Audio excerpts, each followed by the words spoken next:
Hey everyone, check this out. I want to give you a quick prophecy update, connect some dots for us. And this is a little bit different than we've had for our midweeks. Britt Gillette was going to join me today, but we don't have any electricity. In fact, what you are watching right now has to be taken to someone's home to be able to post it because we have no electricity. We have no internet here, but we're doing our best, and we'll have Britt on ASAP. Apologize for that, but I do want to connect some things. So where we are located is about 2 hours east of the fires that are in Los Angeles.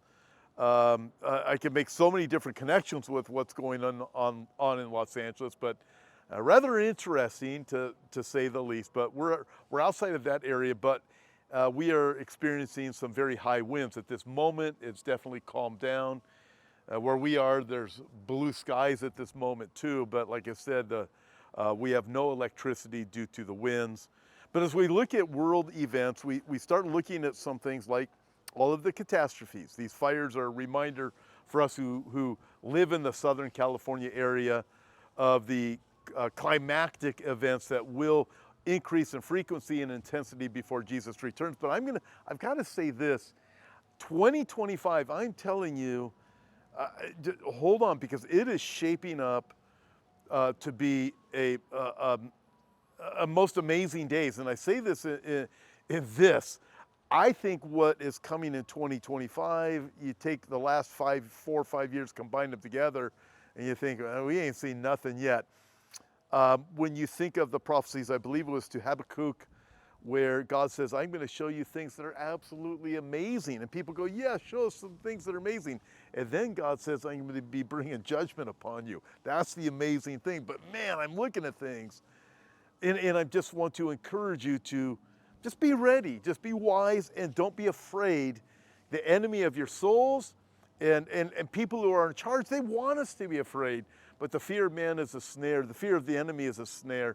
But it is God who keeps us safe. So number one, don't be afraid. All right, with that, we've had some other weird things happen. I'm just going to bring this out there because I'm an equal opportunity offender. So the Club of Rome had a map. I was going back and forth with several friends earlier today. Club of Rome had this map. It was from 1973. The world divided into these 10 economic regions.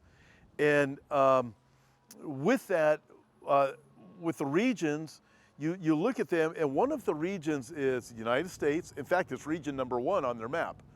It's the United States, Canada, and Greenland. And I think, hey, we have this incoming President Trump who says, we're going to make Canada the 51st state. I've talked about that lately. Thank you for all our friends in Canada that watch and sent me your thoughts. And he also says Greenland's going to be part of the United States. And I look and go, no, you can't make this up. And you look at the Club of Rome map and you go, wow, what interesting days we live in. I mean, things are really happening. With these things in mind, I want to read something else to you. It's from Daniel chapter 7. Hope you're okay with this. But Daniel has these different visions. I look at this, and you come to the fourth beast, verse 7. After this, Daniel writes, I saw in the night visions, and behold, the fourth beast, dreadful and terrible, exceedingly strong, and had huge iron teeth. It was devouring, breaking in pieces, and trampling the residue with its feet. It was different from all of the other beasts that were before it, and it had 10 horns. So what do we have? We have the Roman Empire in the fourth beast, right? Verse 7.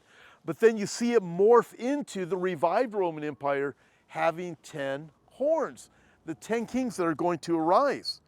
I was considering the horns, and there was another horn, a little one, coming up from among them, before whom 3 of the first horns were plucked out by the roots.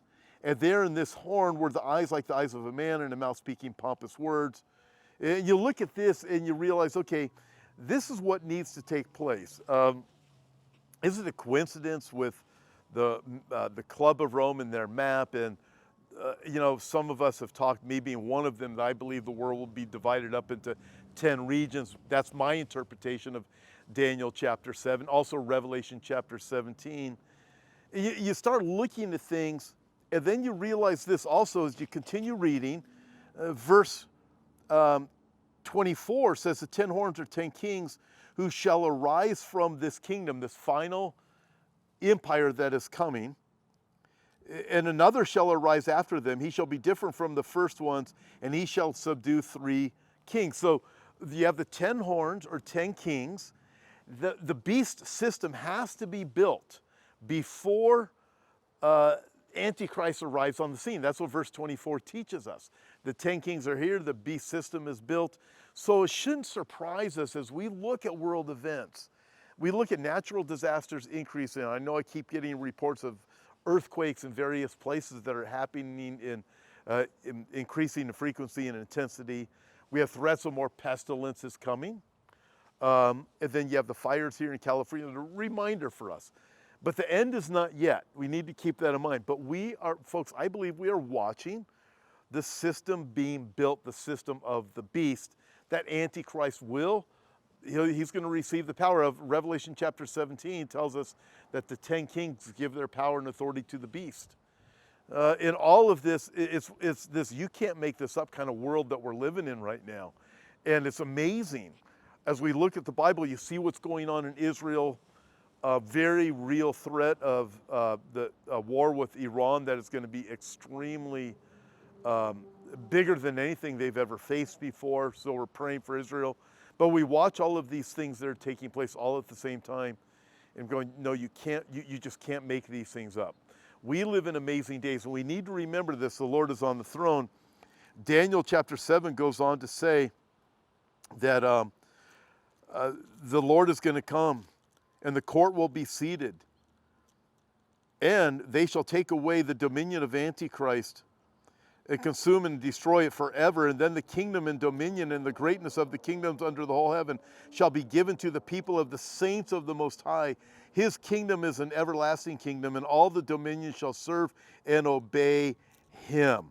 Wow, Daniel writes, this is the end of the account. As for me, Daniel, my thoughts greatly troubled me, and my countenance changed, but I kept the matter in my heart.